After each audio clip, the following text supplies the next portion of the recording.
पर simplex method का second class लेने वाले हैं और जिसके अंदर हम डिस्कस करेंगे अनरिस्ट्रिक्टेड जो डिसीजन वेरिएबल्स आते हैं, ठीक है, उनकी डुअल कैसे फाइंड करेंगे। अनरिस्ट्रिक्टेड का मतलब है सपोज दैट हमारे पास इक्वेशन दे दी जाए, इनइक्वालिटी की जगह इक्वेशन आ जाए कांस्टेंट में, तो उन इक्वेशन को अब हम इनइक्वालिटी में कैसे कन्वर्ट करेंगे, ठीक है। जब कन्वर्ट करेंगे तो उसकी डुअल में जो हमारे पास करस्पॉन्डिंग वेरिएबल होगा वो हमारे पास क्या हो जाएगा, अनरिस्ट्रिक्टेड हो जाएगा, ठीक है। तो कैसे सॉल्व करते हैं, एक क्वेश्चन मैंने दिया भी था जो कि आपका CSJMU में पूछा गया था, ठीक है। तो उसी क्वेश्चन को हम डिस्कस करेंगे। तो ये क्वेश्चन है हमारे पास, क्वेश्चन में क्या पूछा गया है, give the dual of the following LPP, हमको डुअल निकालना है, ठीक है। तो डुअल के लिए हमारे पास max Z is equal to 2x1 plus 3x2 plus x3, ठीक है, subject to the conditions, conditions क्या है, 4x1 plus 3x2 plus x3 is equal to 6, ठीक है। फिर ये है x1 plus 2x2 plus 5x3 is equal to 4 and, और हमारे पास x1 x2 x3 greater than equal to 0, ठीक है। ये कंडीशंस हमारे पास दे रखी हैं। अब इसका डुअल निकालना है। तो डुअल के लिए मैंने बताया था कि आपके पास क्या होना चाहिए, अगर मैक्सिमम की प्रॉब्लम है तो लेस देन टाइप इनइक्वालिटी होनी चाहिए। अब यहाँ पर तो हमारे पास दोनों की दोनों इक्वेशन आ गई, अब इक्वेशन आ गई, इनइक्वालिटी तो आ ही नहीं रही है, तो हमको क्या करना पड़ेगा, पहले तो इनको इनइक्वालिटी में कन्वर्ट करेंगे। अच्छा, कन्वर्ट कैसे करेंगे, now changing the given linear programming problem into standard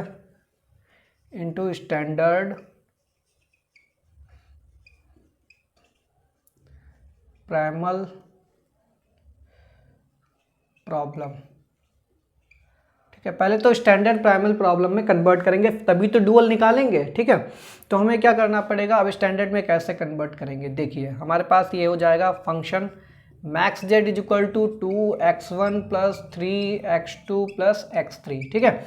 अब देखिए ये हमारे पास आ रहा है जो सब्जेक्ट टू कंडीशंस, तो कंडीशंस पे आ जाइए। एक तो हमारे पास है 4x1 plus 3x2 plus x3, अब ये तो लेस देन भी हो सकता है, लेस देन इक्वल टू भी इनइक्वालिटी हो सकती है, ग्रेटर देन और ग्रेटर देन इक्वल टू भी हो सकता है, क्योंकि इक्वेशन है। तो हम क्या करेंगे, दो कंडीशन हो सकती है, या तो क्या होगा लेस देन इक्वल टू 6, या फिर क्या हो सकता है 4x1 plus 3x2 plus x3 greater than equal to 6, यही तो दो कंडीशन हो सकती हैं, ठीक है।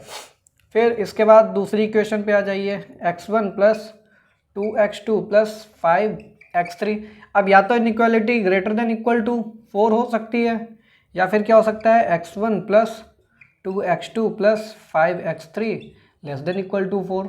भाई यही दो चांस हैं, या तो लेस देन में होगा या फिर ग्रेटर देन में होगा, ठीक है।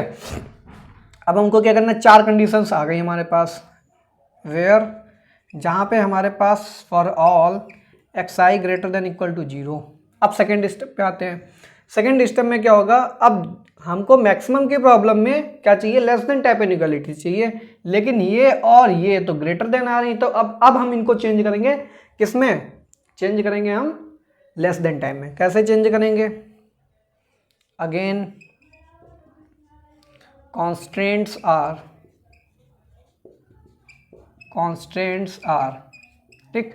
अब कांस्टेंट हमारे पास क्या हो जाएंगे, 4x1 plus 3x2 plus x3 less than equal to 6। अब इसको इनइक्वालिटी का साइन चेंज करने के लिए माइनस से मल्टीप्लाई करा दीजिए, चेंज हो जाएगा। तो माइनस का 4x1 माइनस का 3x2 माइनस का x3, ये हो जाएगा less than equal to minus का 6, ठीक है। फिर इसमें भी माइनस से मल्टीप्लाई करा दीजिए, तो माइनस का x1 माइनस का 2x2 माइनस का 5x3 less than equal to minus का 4। फिर बाकी ये तो है ही लेस देन में, तो इसको चेंज नहीं करेंगे। x1 plus 2x2 plus 5x3 less than equal to 4। तो क्या करना, अब स्टैंडर्ड फॉर्म में कन्वर्ट हो गई, हमारे पास टोटल 6 इनइक्वालिटीज़ आ गई हैं, कॉन्स्टेंट्स आ गए हैं। अब हमको इसको डुअल में कन्वर्ट करना है, ठीक है। Now dual is given as,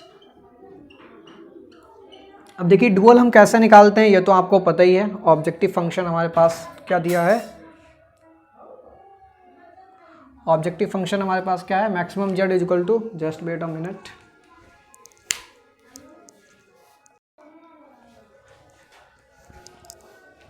तो देखिए इसकी डुअल कैसे दी जाएगी। तो हमारे पास क्या है, कहाँ गया मैक्सिमम जेड, ये है maximum z is equal to 2x1 plus 3x2 plus x3, ठीक है। तो इस बार हम क्या लेंगे, हमारे पास ये है 6 हो जाएगा हमारे पास, मैक्स का प्रॉब्लम किस में कन्वर्ट हो जाएगा, मिनिमम में, ये हो जाएगा मिनिमम जेड डी, ठीक है। अब minimum Z D is equal to क्या हो जाएगा हमारे पास, बी ट्रांसपोज, तो बी हमारे पास ये था तो ये ट्रांसपोज इसका करेंगे तो ये हो जाएगा हमारे पास minimum Z D is equal to 6W1, ये है हमारे पास 6W1, ठीक है। फिर ये हो जाएगा माइनस का 6W2, ठीक है। फिर माइनस प्लस का ले लीजिए, ये हो जाएगा प्लस 4W3, या फिर इसको ऐसा कीजिए, ये W1 डैश, ये W1 डबल डैश, ठीक। फिर ये हो जाएगा 4W2 डैश और ये हो जाएगा माइनस का 4W2 डबल डैश, ठीक। ये मिनिमम जेड हो गया हमारे पास।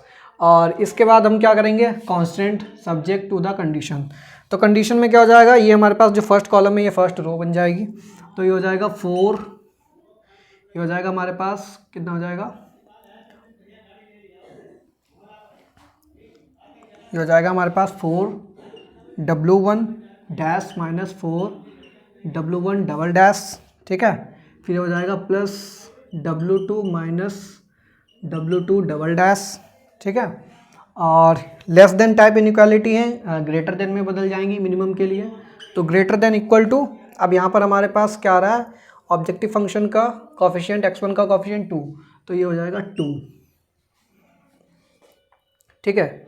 अब इसके बाद सेकेंड कॉलम हमारे पास सेकेंड रो बन जाएगी, तो 3W1 minus 3W1 double dash, ठीक है।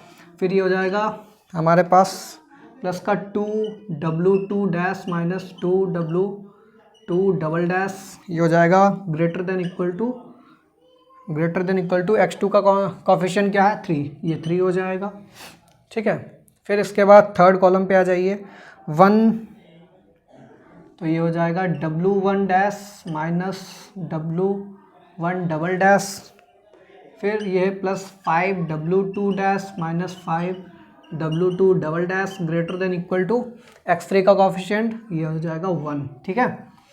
अब इसको और कैसे हम लिख सकते हैं, minimum Z d, minimum Z D is equal to क्या हो जाएगा, 6 को कॉमन ले लीजिए, तो ये हो जाएगा W1 dash minus W1 double dash plus 4 common ले लीजिए, ये हो जाएगा W2 dash minus W2 double dash, ठीक है। इसके बाद सब्जेक्ट टू द कंडीशंस हमारे पास क्या हो जाएंगी, 4 कॉमन ले लीजिए, ये हो जाएगा W1 dash minus W1 double dash plus W2 dash minus W2 double dash, ठीक है, ग्रेटर देन इक्वल टू 2 हो जाएगा।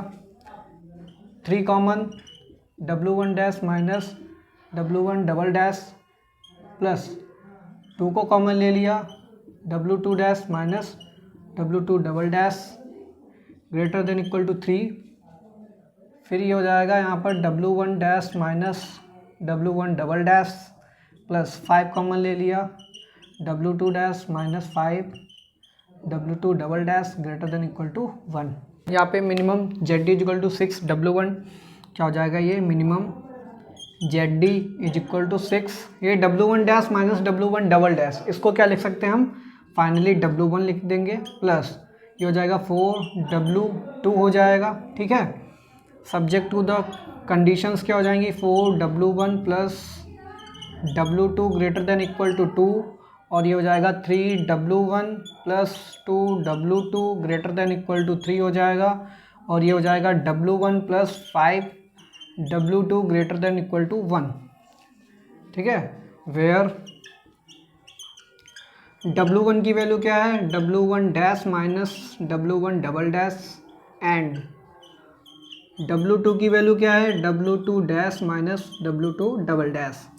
अब एक बार आप ये सोचिए कि अगर W1 dash minus W1 double dash लिखा है, अब दो चीज़ों का डिफरेंस है, दो नंबर्स का डिफरेंस। अब हमको ये तो पता नहीं है कौन सा बड़ा है कौन सा छोटा है। सपोज दैट हमारे पास W1 डैश बड़ा है और W1 डबल डैश छोटा है, तब तो ये पॉजिटिव आएगा, ठीक है, यानी कि ग्रेटर देन इक्वल टू 0 हो जाएगा, यानी कि नॉन नेगेटिव रिस्ट्रिक्शन को फॉलो करेगा।